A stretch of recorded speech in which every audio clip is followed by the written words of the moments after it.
bahawa PAS sedang mewarisi kelemahan, bukan mewarisi satu kekuatan dalam menerajui kepimpinan Perikatan Nasional. Jadi bagi saya tak ada satu faktor wow dan tidak ada satu benda yang mengejutkan, malah mengambil alihan jawatan pengurusi baru daripada PAS ke atas Perikatan Nasional ni tidak pun memberikan kejutan kepada Pakatan Harapan, tidak menjadi satu saingan ataupun ancaman. Assalamualaikum warahmatullahi wabarakatuh. Salam Malaysia Madani. Salam Ramadan Al-Mubarak. Hari ini saya ingin memberikan sedikit ulasan berkaitan dengan pembentukan ataupun kepengurusian baru Perikatan Nasional yang diambil alih oleh PAS. Semua orang tahu bahawa sejak beberapa lama ini PAS memang beria-ria sungguh-sungguh nak ambil alih pengurusi Perikatan Nasional. Ini dapat dilihat daripada muktamar sampailah kepada muktamar PAS yang diadakan di Alostak pada tahun yang lalu. Dan ini sangat menarik kerana sampai kepada peringkat mereka mengeluarkan perkataan-perkataan yang diandaikan seperti menghalau Tan Sri Muhyiddin daripada jawatan pengurusi Perikatan Nasional. Jadi akhirnya PAS pun dapatlah jawatan tersebut apabila pengurusi Perikatan Nasional Tan Sri Muhyiddin meletakkan ataupun melepaskan jawatannya. Yang menariknya bukan sesuatu yang menjadi kejutan. Selalunya perubahan kepada kepimpinan sesebuah parti ataupun gabungan parti itu harusnya dilihat memberikan satu kejutan kerana dia mempunyai faktor wow. Tetapi apa yang berlaku hari ini, dia tidak pun mencerminkan ataupun mencetuskan faktor wow dengan pengambil alihan ngurusi daripada PAS. Sebab semua orang dapat melihat bahawa di waktu Perikatan Nasional kuat selepas daripada pilihan raya, jawatan pengurusi itu diserahkan kepada Presiden Bersatu, iaitu Tan Sri Muhyiddin Yassin.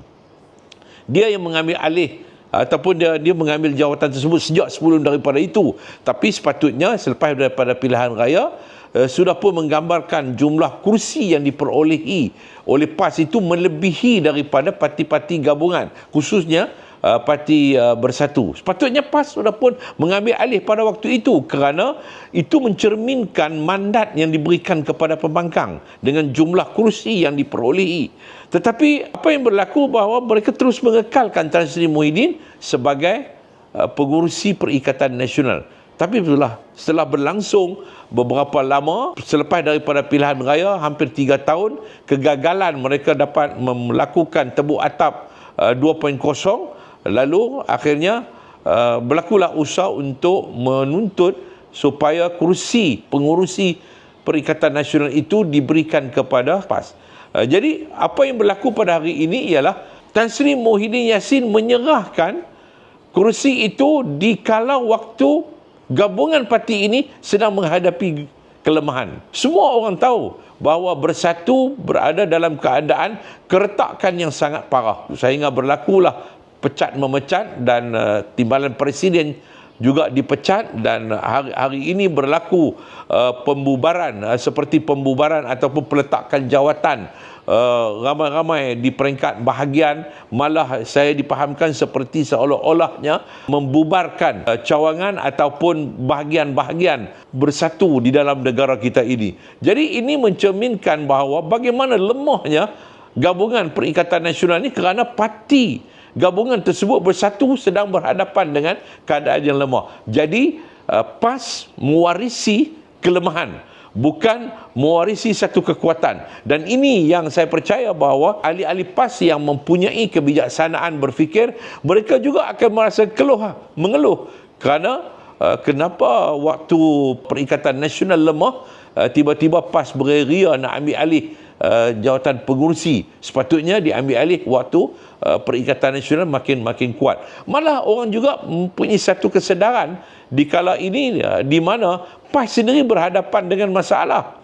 Kalau kita lihat keretakan berlaku dalam Bersatu, mungkin sampai kepada peringkat Bersatu hilang pengurusi Perikatan Nasional.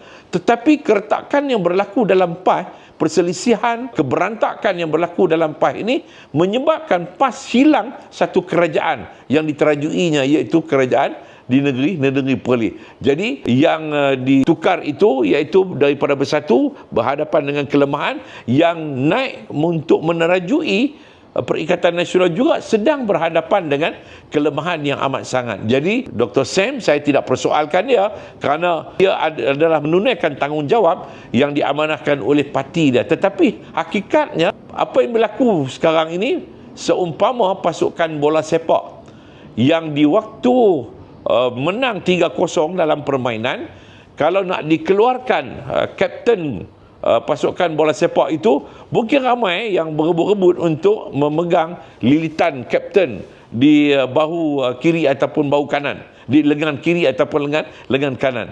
Tetapi kalau di waktu pasukan itu menghadapi kekalahan 0-3, contoh saja, saya percaya bahawa tak ada siapa pun yang hasrat untuk mengambil alih jawatan kapten untuk pegang atau memakai lilitan di lengan kiri ataupun lengan kanan. Jadi inilah perumpamaan yang boleh saya berikan bahawa PAS sedang mewarisi kelemahan, bukan mewarisi satu kekuatan dalam menerajui kepimpinan Perikatan Nasional. Jadi bagi saya tak ada satu faktor wow dan tidak ada satu benda yang mengejutkan. Malah pengambil alihan jawatan pengurusi baru daripada PAS ke atas Perikatan Nasional ni tidak pun memberikan kejutan kepada Pakatan Harapan, tidak menjadi satu saingan ataupun ancaman kepada kerajaan Pakatan Harapan dan kerajaan Madani, kerajaan perpaduan yang ada pada hari ini. Jadi bagi saya bahawa adalah sesuatu yang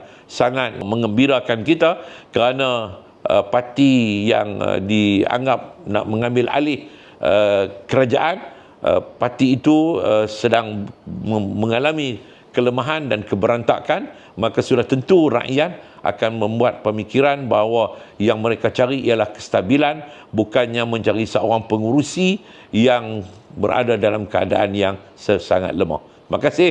Assalamualaikum warahmatullahi wabarakatuh.